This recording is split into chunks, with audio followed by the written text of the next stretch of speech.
Good morning friends, मैं रजनीश शुक्ला एक बार फिर से अपने official YouTube channel army and civil service में स्वागत करता हूं। दोस्तों, हमारा ये जो सीरीज चल रहा है वो इंडियन पॉलिटी का चल रहा है, भारतीय संविधान का चल रहा है। आज का वीडियो शुरू करने से पहले मैं एक बात बता दूं कि ऐसे लोग जो वीडियो देखते हैं वो अपनी माइंड को ओपन करके देखें। बेमतलब का कमेंट करने का कोई मतलब नहीं है, ठीक है ना। और आप जब वीडियो देखें तो उसको एनालिसिस करें, ये नहीं कि हवा में कोई बात जो है तो बोले, ठीक है ना।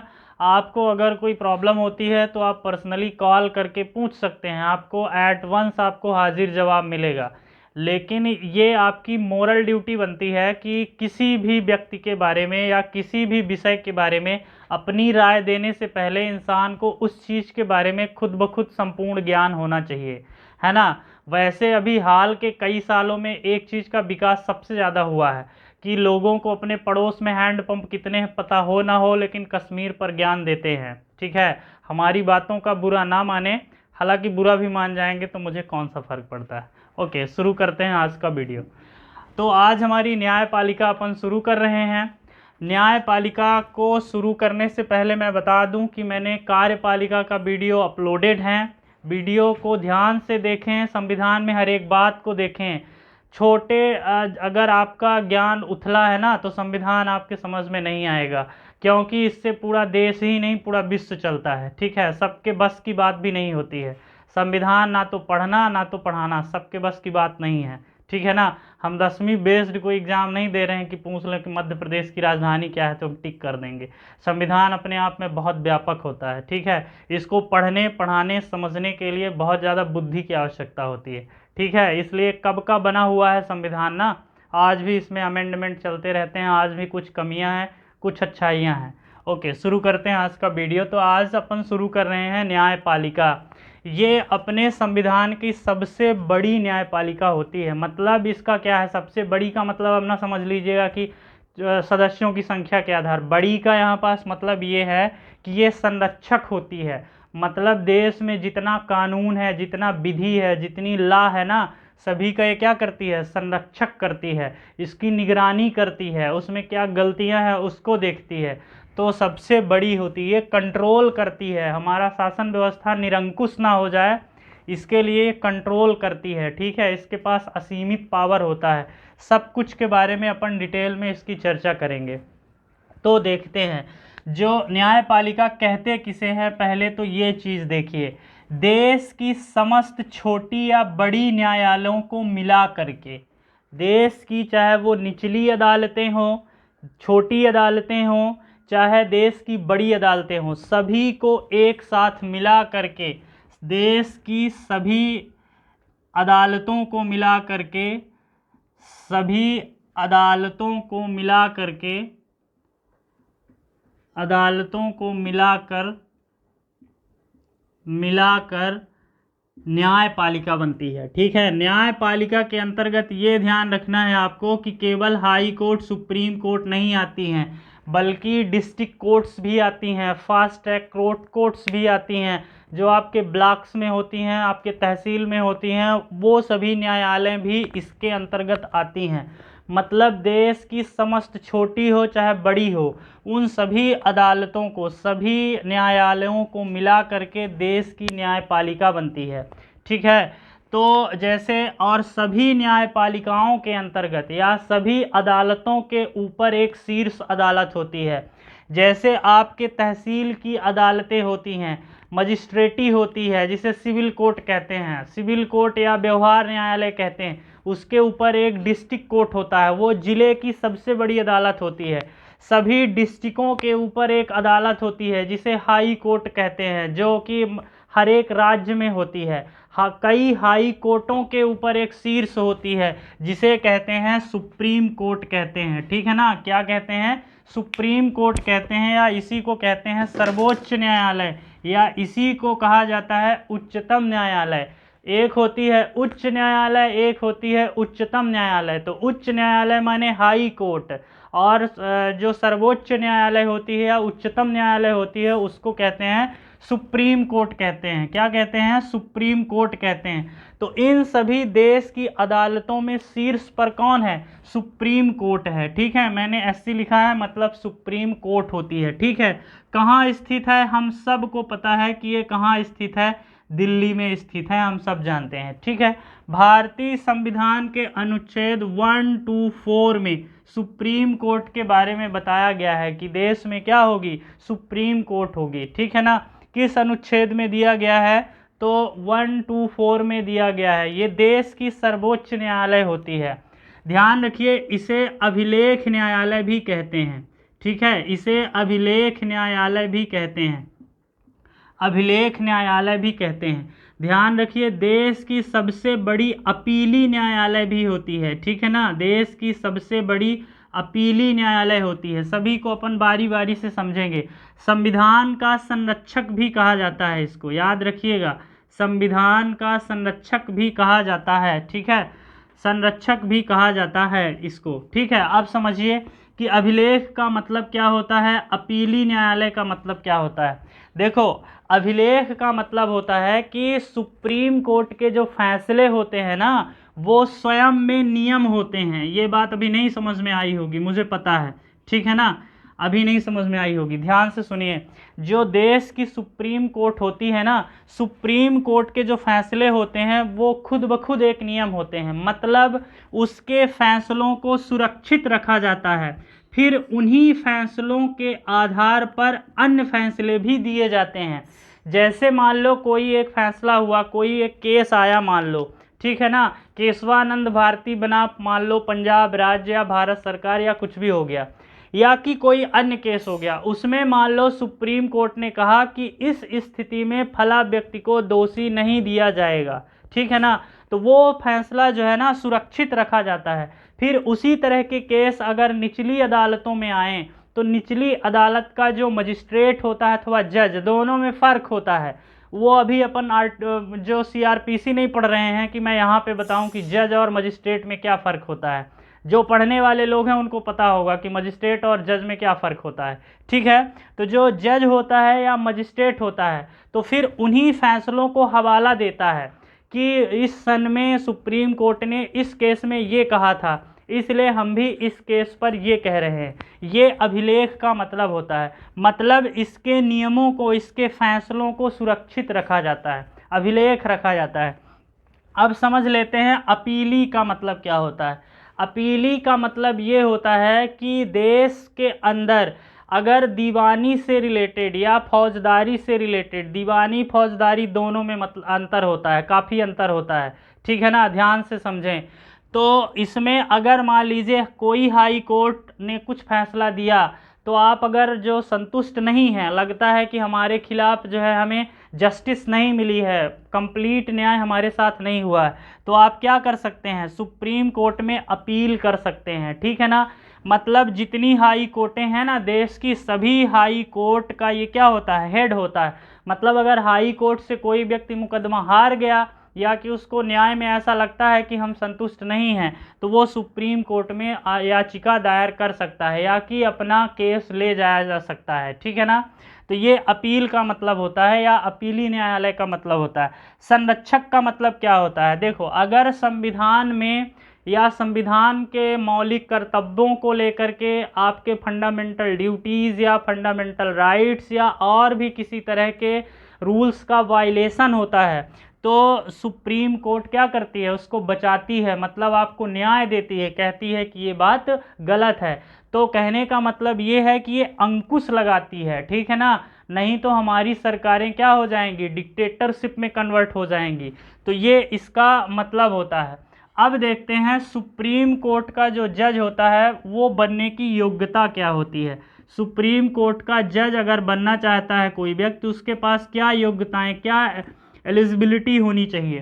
पहली चीज़ तो बहुत कॉमन है कि वो भारत का नागरिक होना चाहिए। क्या होना चाहिए? भारत का नागरिक होना चाहिए। ठीक है, दूसरी चीज़ इसमें ये ध्यान रखिए कि किसी व्यक्ति की न्यूनतम आयु कितनी होनी चाहिए, ये संविधान में वर्णित नहीं है।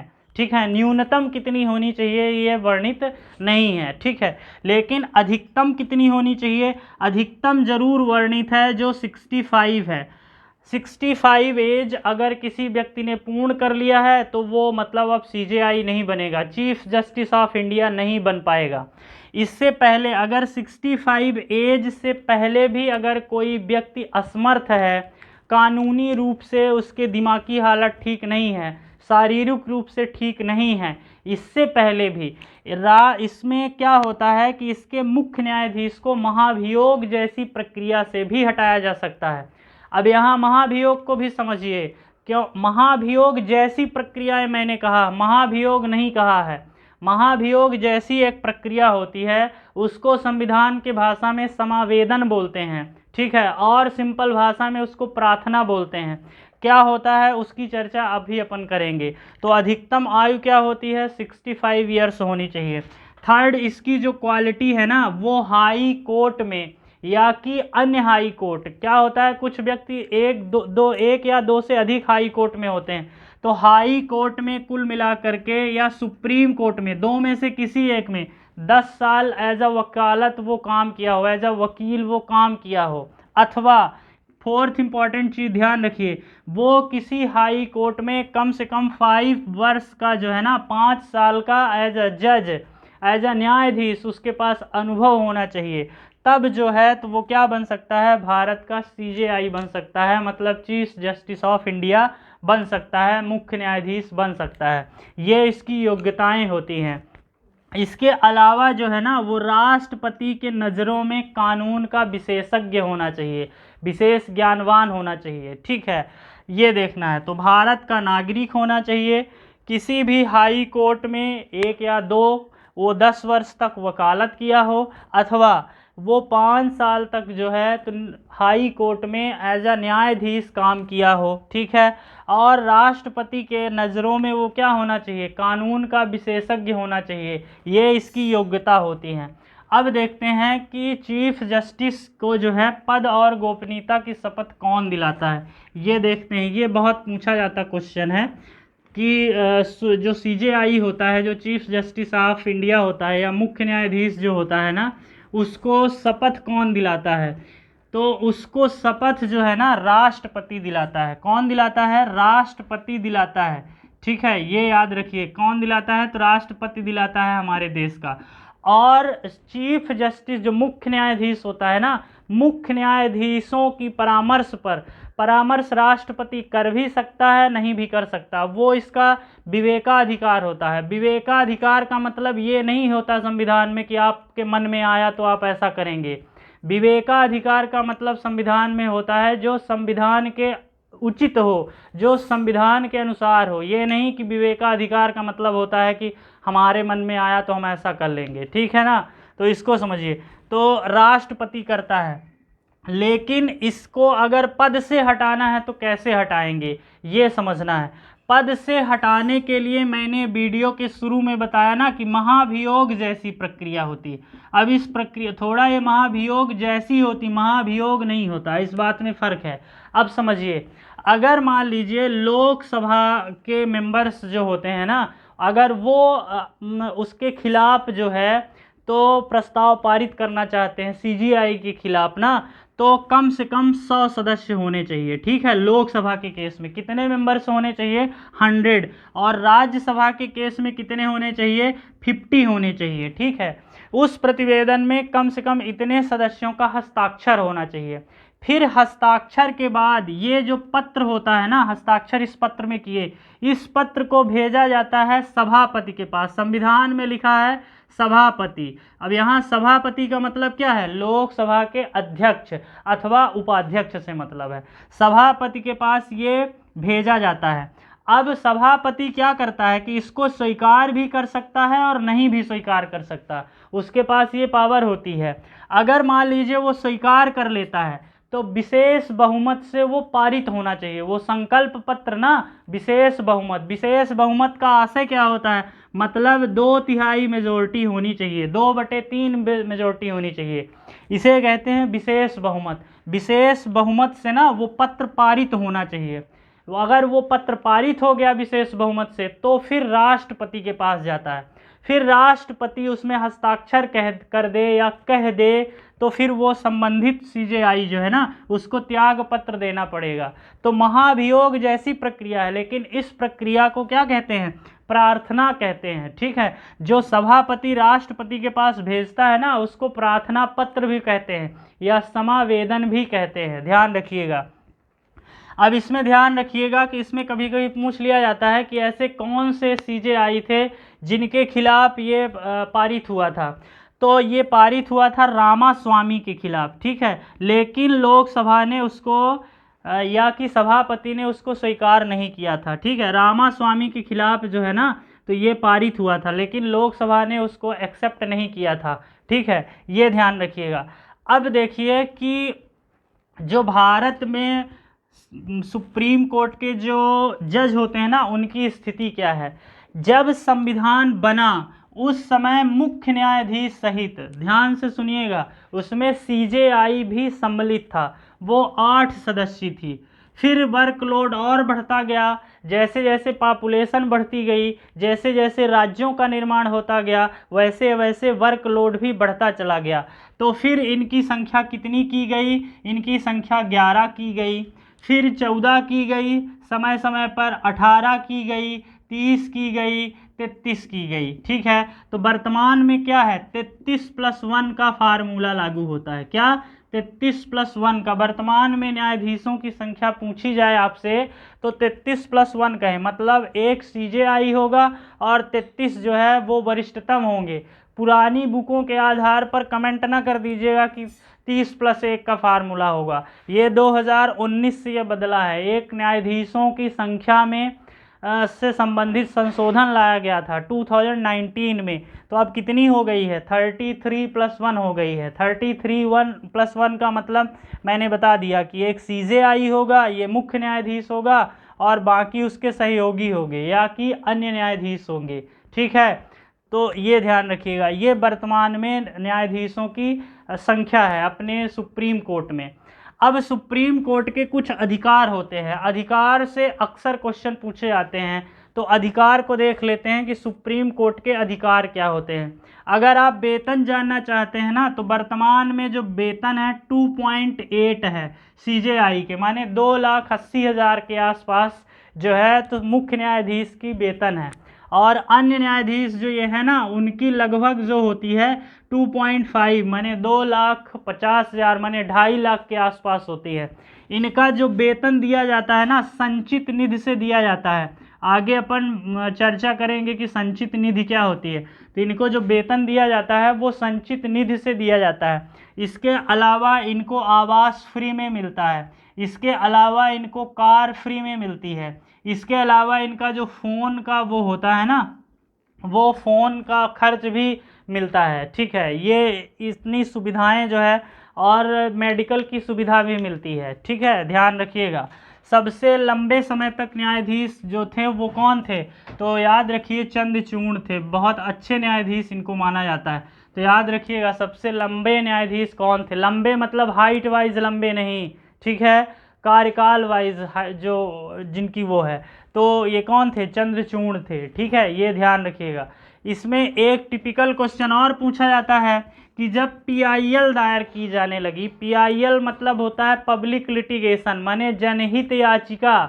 जैसे मान लीजिए आपके क्षेत्र में कोई पर्यावरण को काट रहा है, पर्यावरण को नुकसान पहुंचा रहा, तो आप एक याचिका लगा सकते हैं, उसे कहते हैं जनहित की याचिका।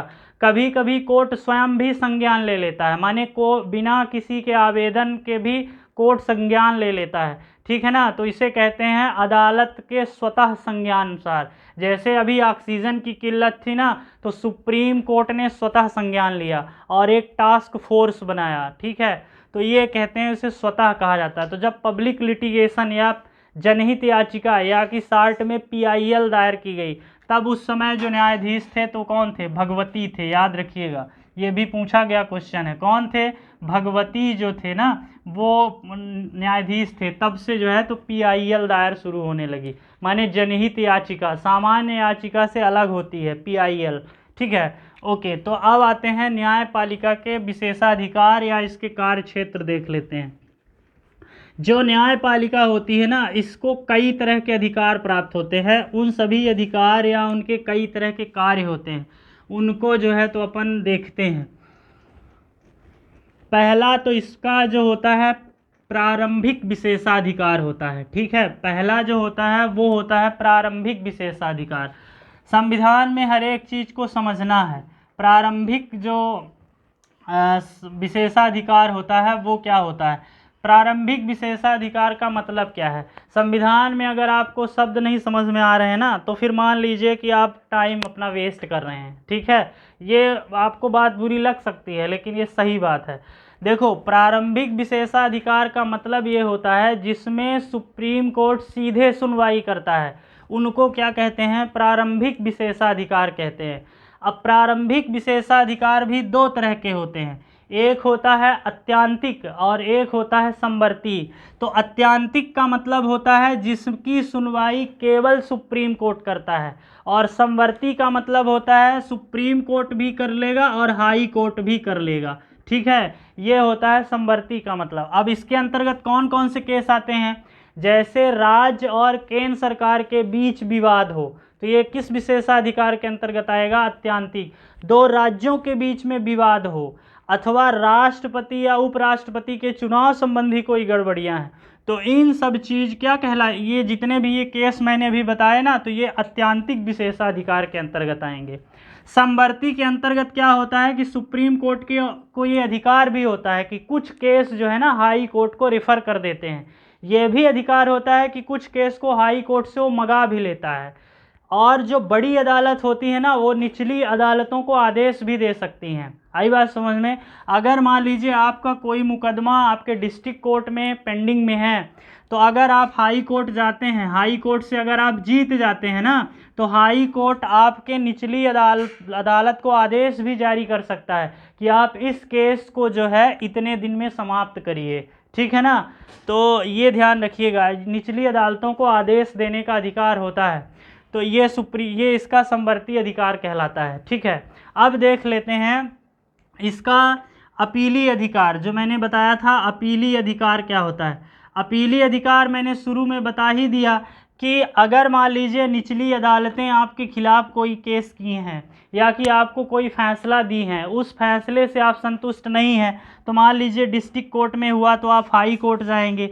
हाई कोर्ट में अगर आप गए हैं तो ये भी हो सकता है कि आप उसके सेकंड बेंच में लगा दें। ठीक है, उसमें बेंच बैठती है। ठीक है, इसलिए ये बात बताना ज़रूरी है। हालांकि ये सीआरपीसी की सारी बातें हैं, लेकिन बताना ज़रूरी है कि कुछ लोगों को समझ में नहीं आता शार्ट में। ठीक है ना, उनका खुद भी ज्ञान अधूरा रहता है, अब समझ में नहीं आता, फिर वो भड़क जाते हैं। ठीक है, तो देखो हाई कोर्ट में क्या होता है कि अगर आप फर्स्ट बेंच में लगाते हो कोई केस ना, अगर वहाँ से हार भी गए हो तो आप सेकंड बेंच में भी लगा सकते हो, या कि यहाँ से डायरेक्ट आप सुप्रीम कोर्ट भी जा सकते हैं। ठीक है, सुप्रीम कोर्ट अगर आपकी याचिका को एक्सेप्ट कर लेती है तो वो फैसला सुनाएगी, जो भी फैसला होगा केस के मेरिट के आधार पर होगा। ठीक है, अगर उसको लगेगा कि ये समवर्ती का विषय है तो हाई कोर्ट जो है तो सुप्रीम कोर्ट संबंधित हाई कोर्ट को आदेश भी जारी कर सकती है कि आप इस केस को देखिए। तो ये कहलाता है, इसका अपीली अधिकार कहलाता है। ठीक है, तो ये इसके अधिकार हो गए हैं। इसमें दो तीन बातें आपको ध्यान रखना है कि भारत के संविधान का संरक्षक किसे कहा जाता है, तो सुप्रीम कोर्ट को कहा जाता है। सुप्रीम कोर्ट की बात जो है तो भारतीय संविधान के किस अनुच्छेद में है, तो 1, 2, 4 के तहत किया गया है। ठीक है, और अभिलेख न्यायालय किसे कहते हैं, तो मैंने बताया सुप्रीम कोर्ट को। अपीली न्यायालय किसे कहते हैं, तो मैंने बताया सुप्रीम कोर्ट को। सुप्रीम कोर्ट का जो सीजेआई होता है ना, उसकी योग्यताएं क्या होनी चाहिए और इसके विशेषाधिकार क्या होने चाहिए, ये चीज़ आपको ध्यान रखना चाहिए। इसके बाद अपन पढ़ेंगे, अगला जो टॉपिक होगा वो हाई कोर्ट के ऊपर होगा, उसको अपन इस वीडियो के बाद अपन देखेंगे हाई कोर्ट। वहाँ से ज़्यादा क्वेश्चन पूछे जाते हैं कि हाई कोर्ट कितनी है, पहली कौन से बनी, न्यायाधीश के आधार पर कौन सी बनी। ठीक है, और क्या कहते हैं सन वाइज कौन सी सबसे पुरानी है, तो हाई कोर्ट से संबंधित वो होते हैं। अच्छा, सुप्रीम कोर्ट में एक ये बात और ध्यान रखिए कि इसमें रिट दायर होती है सुप्रीम कोर्ट में।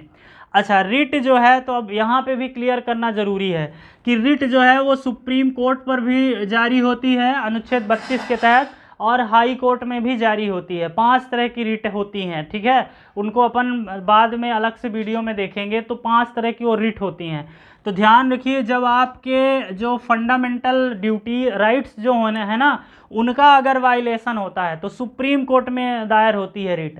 अगर अन्य संबंधी कोई रिट है ना, तो वो हाई कोर्ट में भी जारी हो सकती है। लेकिन अगर आपके मौलिक कर्तव्यों का वायलेशन हुआ है ना, तो अनुच्छेद 32 के तहत ना 5 तरह की रिट दायर होती हैं, ठीक है। उस रिटों के बारे में अपन बाद में चर्चा करेंगे। तो रिट दायर होती हैं, ये आपको ध्यान रखना है। तो पूछ लिया जाता है कि रिट किस अनुच्छेद के तहत जारी होती हैं, तो ये अनुच्छेद 32 के तहत जारी होती है। इसे संवैधानिक उपचारों का अधिकार भी कहते हैं, अनुच्छेद 32 को। डॉक्टर भीमराव अंबेडकर ने किस अनुच्छेद को भारतीय संविधान की आत्मा कहा है? मैंने अनुच्छेद कहा है, प्रस्तावना में मत चले जाइएगा, ठीक है। मैंने ये कहा कि डॉक्टर भीमराव अंबेडकर ने किस अनुच्छेद को आत्मा कहा, तो अनुच्छेद 32 को कहा। वो प्रस्तावना में मत चले जाइएगा कि प्रस्तावना जो है वो भारतीय संविधान की आत्मा है, ठीक है। ओके, तो वीडियो को 1 से 2 बार देखें, नोट्स बनाएं और वीडियो को लाइक सब्सक्राइब जरूर करें। अगर आपके पास कोई क्वेश्चन है तो आप बेहिजक मेरे से पूछ सकते हैं, लेकिन क्वेश्चन पूछने से पहले आपसे ये विनम्र अनुरोध है कि आप अपने ज्ञान को पहले तौल लें तराजू पर, ठीक है। अपने आगे पीछे देख लें, इसके बाद बोलें, क्योंकि कहा जाता है कि जो आप बोलें तो सोच समझ के बोले, थिंक बिफोर यू स्पीक, ठीक है। इस फार्मूले को दिमाग में रखें। धन्यवाद।